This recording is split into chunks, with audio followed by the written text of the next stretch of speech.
Greetings and merry meet, folks. Symbian here. This video is going to be on Wicca 101, but on the 4 different types of wands that I've discovered. The first one is what I would classify as a Gypsy Wand. It is basically very visual, very over-the-top, loaded with very visual objects that are sometimes pretty, sometimes ominous. And as an example, and this is not a reflection on native tradition, but a gypsy style wand can be something similar to this, with feathers, woven work, leather, beads, maybe even a little bit of feather work. Okay. Now, a gypsy wand is meant usually to intimidate, to boast of gypsy's potential for casting a spell for you or on you.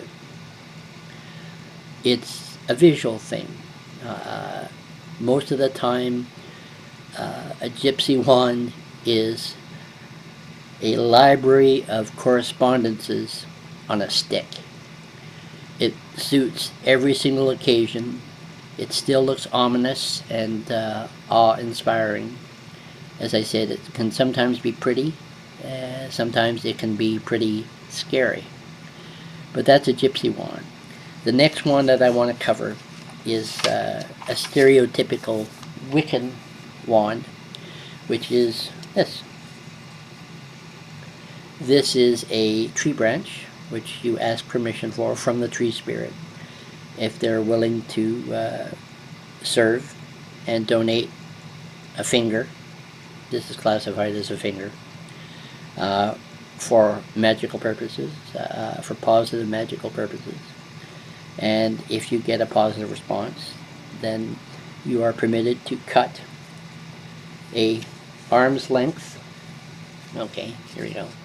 It goes from, there we go, from the tip of the finger to the bottom of the elbow. That's a typical length for a wand, for a Wicca wand. Now, oftentimes they are curly pieces of stick. What you do is you, after you get permission to cut them, you bring them home and you strip all the bark off them, okay, and you let them dry for at least maybe a week, 2 weeks, so that it's bone dry. And you take a whittling knife and whittle off all of the nubs and the knots that are on. Smooth them out. You don't dig them out of the wand, because they add character to the wand. But you whittle them down and then you sand it until it is as smooth as you can. What I normally do is one end of the wand has got to be thick for the hand, and the other end has got to be slightly pointed, because that is the projecting end. Now, I will taper it down to about the size of a HB pencil eraser. No thinner than that. You're not stabbing people with the thing. You're projecting energy with it. Okay? So I will whittle it down and then sand it. Now, for a Wicca wand, you can put symbols on it.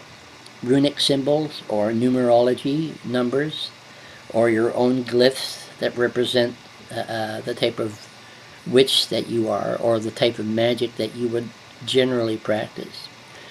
Sometimes a Wiccan wand has an end cap with a stone, a round sphere, and on the other end a crystal is embedded in the point. That is functional, but if you take it too far, it starts to be more Harry Potterish than functional.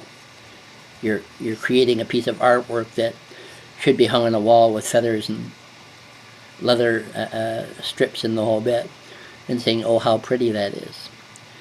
Functioning wand is, follows the KISS principle. Keep it simple, student. Okay? Now, there is a third wand, which is what I would classify as a crystal wand, a crystal or stone wand. It is such. Now that is also referred to as a mother generator or a simple generator.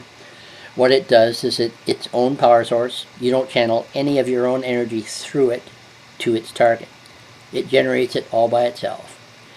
And its purpose is to remove blocks on energy lines. Like the Chinese believe that the body has meridian lines running all the way through it. And sometimes when we get to a point where we're not feeling energy at all, it just means that somewhere along the line there is a blockage that's stopping the sensation of feeling in the hands. Like, you know, when you feel the crystal's energy in either hand. If that stops for whatever reason, it just means that you could have an energy block. And the whole purpose of a crystal wand or a stone wand is to laser away any sort of a block there. Crystal or stone wand can also be used to align chakras. It can be used to repair rips in aura layers. Okay, but that is the crystal wand. Okay, now the final wand is something that not a whole lot of people know about. It is referred to as a Sorcerer's Wand, or what is called the right hand of a sorcerer. It is a typical wand like this. Okay, this is one that I've got in beginning its creation. A Sorcerer's Wand has both either a totem on the end or a crystal sphere on the end. On the other end it has a crystal. But on a Sorcerer's Wand you'll also find occasionally coils of either zinc or silver underneath the sphere end, or at the base of the totem animal you'll find a copper disc. Most of the time a Sorcerer's Wand will be hollow inside. It will have a cavity from one end to the other. Now a sorcerer will fill that with graphite powder. So okay, what do we got here? We have a copper disc, we have a coil of zinc, we have a core that's filled with graphite. Now what are we describing? Without everything being connected, what we're describing is a AA or AAA battery, a lead acid battery. Now it's got all the components except for one. A Sorcerer's Wand has no electrolyte that connects everything together. However, when a sorcerer puts their hand on it and aligns it properly with the coils that are underneath the fingers, the hand is moist. Irregardless of whether you think you've got a dry hand or a moist hand, the hand is moist. It's saline. It's got salt and other chemicals in it.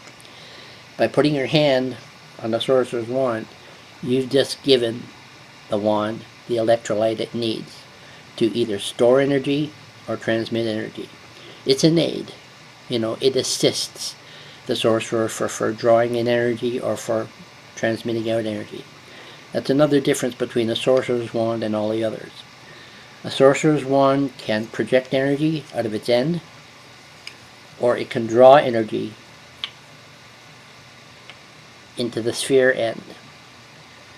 If you are wanting to store energy and redirect it later, you use the head of the Sorcerer's Wand. When projecting, you use the opposite end, which usually has a crystal embedded, and then you project it out with intent and force. Basically, the most emotional and intense projection force is needed to get the energy out. But because you're dealing with that external energy and a natural battery, it has quite a bit of zap to it. Anyway, those are the 4 different types, and we shall see you next week. Merry meet, merry part, and merry meet again. Blessed be.